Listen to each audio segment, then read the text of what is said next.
You are listening to Wealth Talks, where we talk about solutions, money, and other things in your life. And John, we've got another special guest for this podcast. We're so excited to have, and I'm going to let you go ahead and introduce him. We sure do. I'm honored to make the introduction. Rabbi Daniel Lapin is known as America's Rabbi. He's a best-selling author of Thou Shalt Prosper and Business Secrets from the Bible, and he's a special keynote speaker for the Wealth Summit this year. Speaking of the Wealth Summit, be sure to get your tickets, www.wealthsummit.net, or call our office at 702-660-7000. Now, Rabbi Lapin immigrated to the United States in 1973. He studied Torah, physics, economics, and mathematics across 4 continents.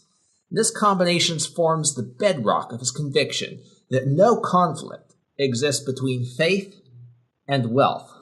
Oh, wow. You know, and to think how close, John, that I almost missed ever meeting Rabbi Lapin, because I had this prejudice in my head that I couldn't read a book that was introduced by the person that was introducing his book. Okay. And I'm glad that I did. We had several of you listeners tell me I needed to read Thou Shalt Prosper. So I finally broke down and I bought it, and I'm so glad I did. Otherwise, we'd have never had the opportunity to not only meet Rabbi Lapin, but for now to be able to call him a friend.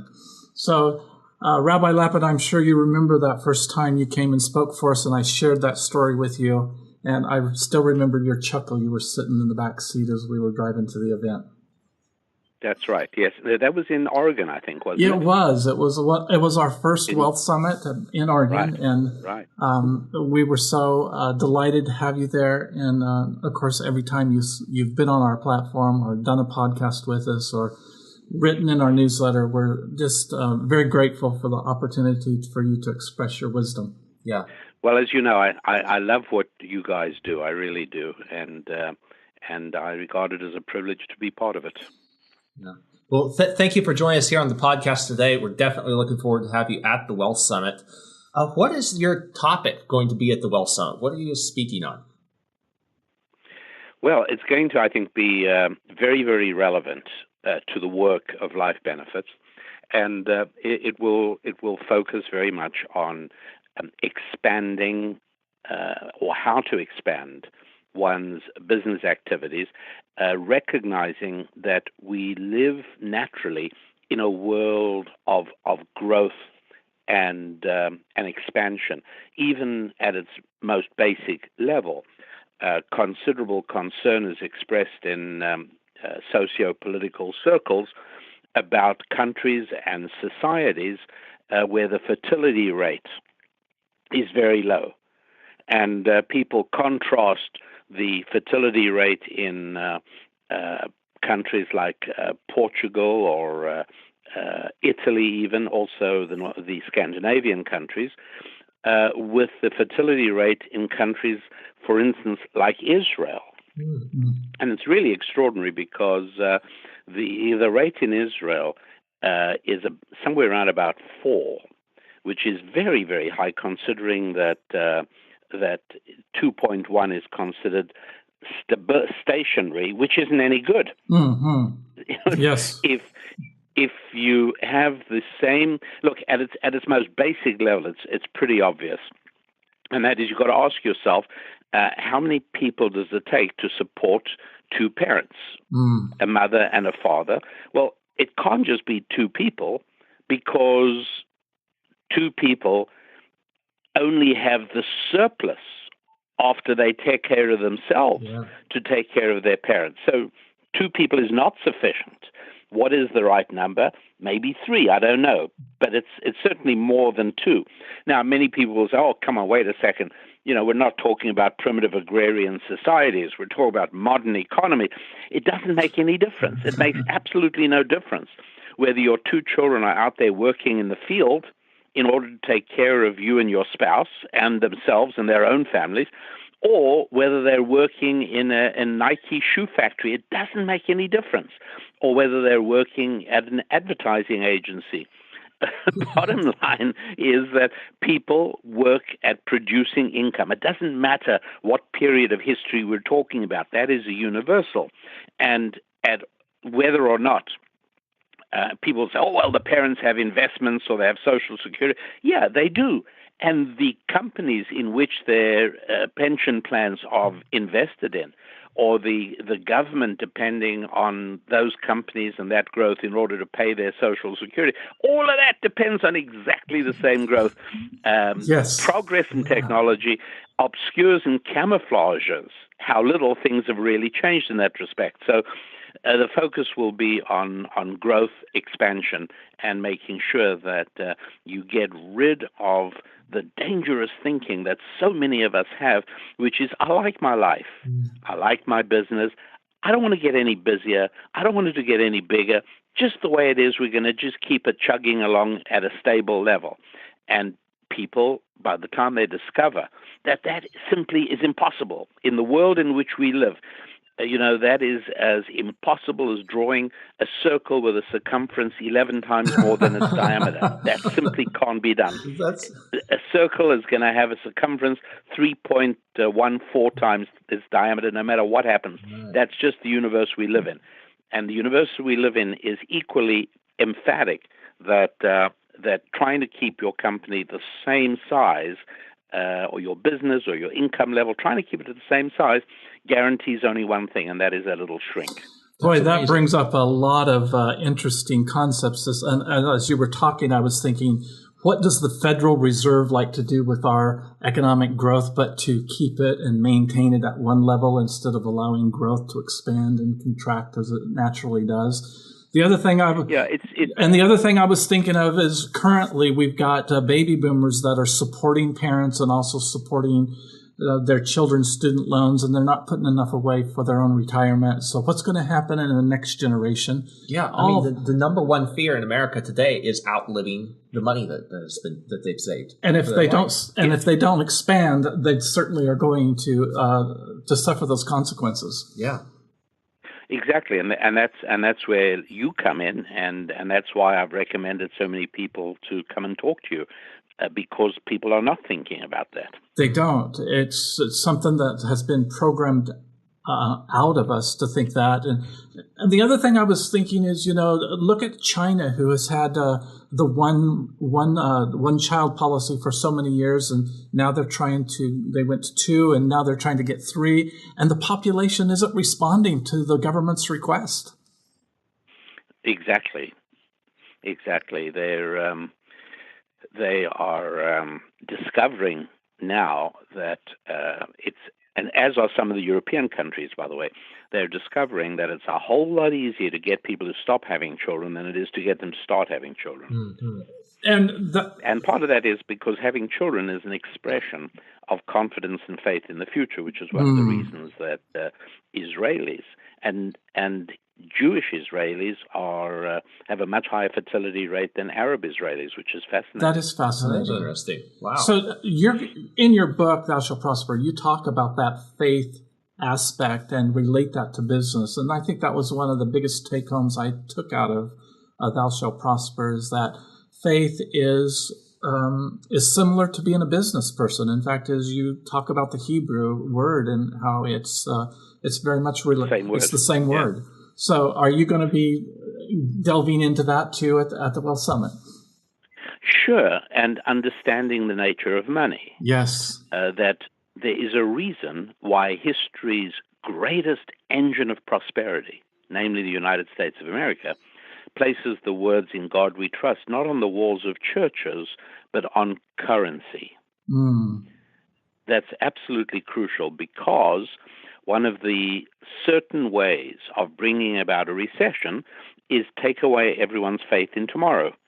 If we're all worried about tomorrow, we have a financial recession right there. Yes.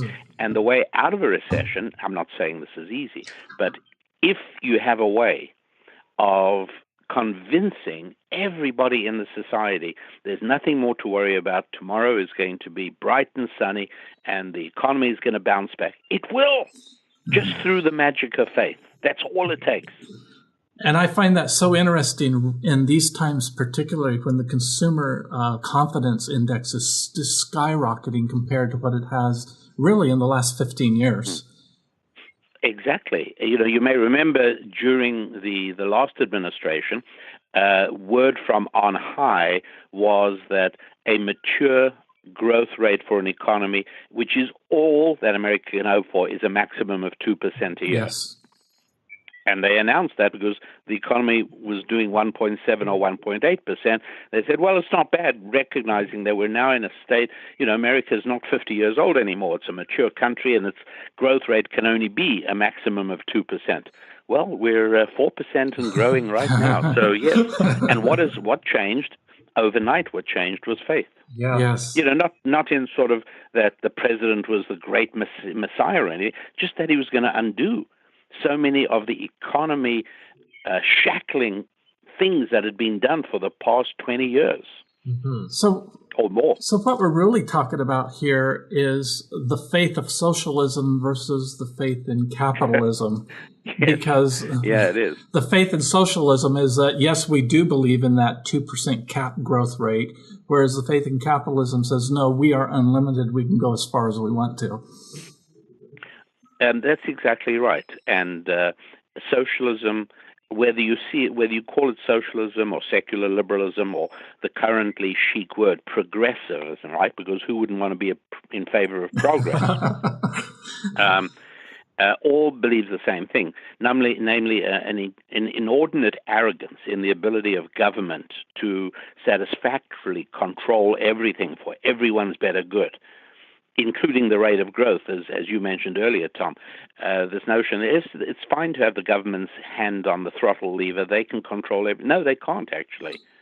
And that's, again, part of the dream of socialism, and also very much the idea of limits, which is one of the reasons that recycling and conservation, all of these are words that belong very much on the political left, not because they care more about the environment, but because their entire philosophy is wrapped up in shortage and limitations. Wow. That's amazing. Well, when I was in school and studying chemistry, my chemistry instructor really was clear to tell us that you cannot conserve energy, or you really can't conserve water. You can use less of it, but there's only a fixed amount of that in society. So how does this scarcity of fixed amount translate into how we can create wealth abundantly?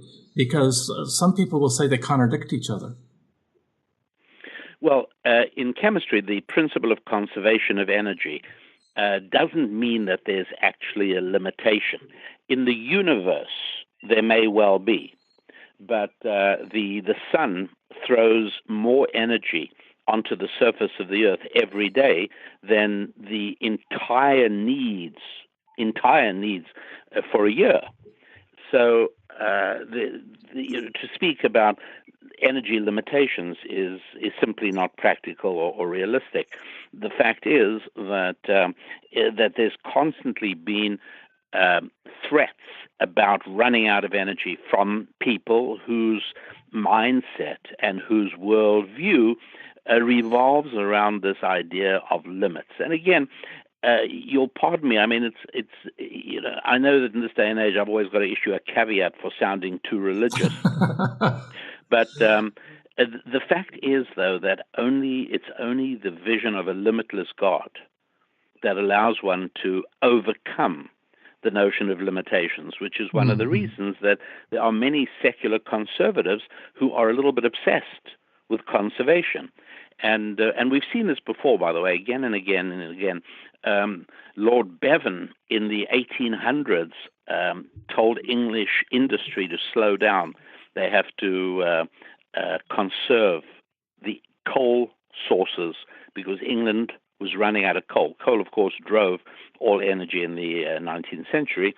And he said they're going to have to slow down the English economy because otherwise we'll run out of coal too quickly. Well, they didn't do it. England has not run out of energy. What's more, they're still mining coal in England with no end in sight. Or yes. Wow. At the same period in America, in the colonial period, a little earlier than that, lanterns in American homes were lit by whale oil, and they stated unequivocally, and these were newspaper editorials. They were politicians making the statement. many, many people were insisting that we turn out lights. There must be a national law to turn out lights no later than 10 p.m. because people are using too much whale oil, and the country was growing, and the people were arriving faster than whales were reproduced, all of which is true. But while literally the same time those editorials were being written that we have to turn off the lanterns because we're going to run out of whale oil, at exactly the same time in Titusville, Pennsylvania, oil had been discovered. And within a few years, lanterns in America were being lit by kerosene with no end in sight. Yeah. Yes. And it's constantly like that. In other words, part of this is driven by human beings' vision of the infinite, and secondly, by human ingenuity, which knows no limit. Yeah. Yes. So this brings up something, as we're talking about growing a business and using our imagination to project faith in the future, really. But on the other hand, we have, in today's world, a belief that there are a lot of evil corporations, and that comes along with a doubt that is building a business really a good thing? So how do we worship God in business? Yeah. Well, firstly, to say there's such a thing as evil corporations is a bit like saying there's such a thing as evil guns. Good point. This is just inaccurate usage of English. The word evil is something that only can apply to a human being, right? If a dog, I'm trying to remember the name of those dogs that are known to be a little bit vicious. The pit bulls. Yeah, the pit bulls, right. When a pit bull bites somebody who was teasing it or doing something with it, we don't issue a call for a moratorium on the evil of pit bulls, or we don't hold a symposium on the declining morality of pit bulls. No, we understand that only human beings can apply the term evil or good. Dogs are what they are. They're dogs. If you annoy them, they'll bite you. Simple to understand. Inanimate objects like guns cannot be evil. Only the people behind them can be. Mm-hmm. And money as well, by the way. Many people think money is evil. And so it is with corporations. A corporation is an inanimate entity. The people running it, that's a different story. People can do good things, they can do bad things. Mm-hmm. But a corporation or a business in and of itself is morally neutral. It doesn't make any sense to talk about that. Yes, that makes good sense. I really and so a business, and again, Milton Friedman said this ages ago, and up to in the present time, people like the French economic intellectual Thomas Piketty, I think is his name, have attempted to come up with all kinds of jobs that a corporation is supposed to be doing, and in which if it fails, it's an evil corporation. That's how they talk. It's completely nonsensical. Because, as Milton Friedman correctly said, a corporation only has one job, and that is to maximize the value of its shareholders, period. Yes. Now, what they do with the money is something else. A corporation that gives charity is not doing good. The people who are running that corporation are stealing from the shareholders, because people should give to charity, not companies. Yes. That's a great point. So we talk a lot about how the flow of money is so important and controlling that flow of money.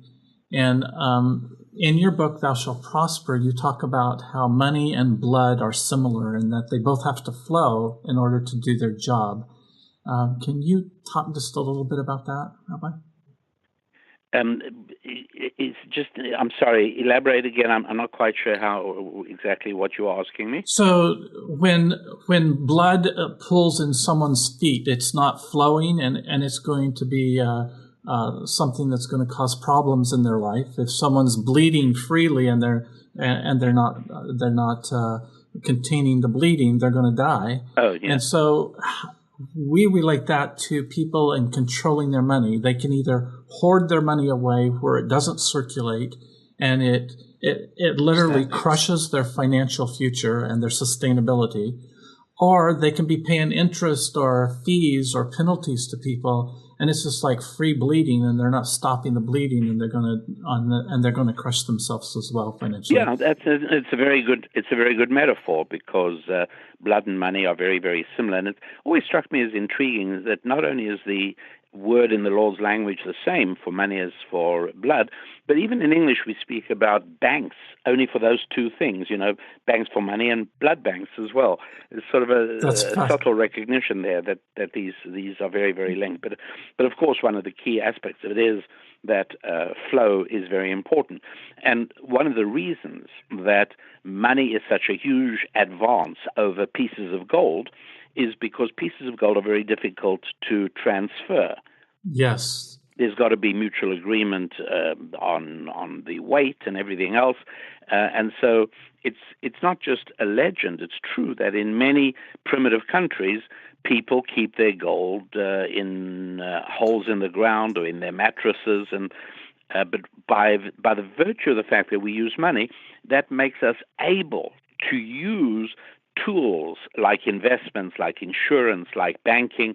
We are able then to do these things, which means that automatically that money is doing good. So I'm not putting $100 bills into my mattress. No, I'm depositing it into my bank, and I have a piece of paper now which says, we owe you $100 by the miracle of double entry bookkeeping. And at the same time, that money is now out there making more money. Yes, that's and to keep that money in circulation to flow is what really makes society be able to progress in spite of progressivism. Yeah, we'll talk about that at the summit as well. Wonderful. Well, I'm really looking forward to your presentation at the Wealth Summit, Rabbi. Thank you for sharing a preview of that with us today. I'm very much looking forward to being there. I really am. And looking forward to being with you all again. Your family is so special, and to have you all involved in the business, and each of you taking care of clients and advancing the interests of the people that work with you is what fills me with so much enthusiasm. So I'm grateful to be a part of it. Wonderful. Well, as you can hear, as we start to talk with Rabbi Lapin during this little podcast, things just start expounding and growing, and possibilities sprout. And for any reason that you are thinking and on the fence, I'm just not going to be able to be there, I would encourage you to make the efforts to be here October 12th to the 14th so you can meet Rabbi Lapin and meet him face to face and ask him your questions, because he truly is America's rabbi. And without the understanding of some of God's original words that he used to mankind, we miss the point and miss our opportunities. Yes. Yeah. So be sure to come to the Wealth Summit again to get your tickets, wealthsummit.net, or call our office 702-660-7000. We're really looking forward to have Rabbi Daniel Lapin join us for the Wealth Summit. Thank you for joining us today. We'll be back here next week on Wealth Talks. You're listening to Wealth Talks, where we talk about solutions, money, and other things that create wealth in your life.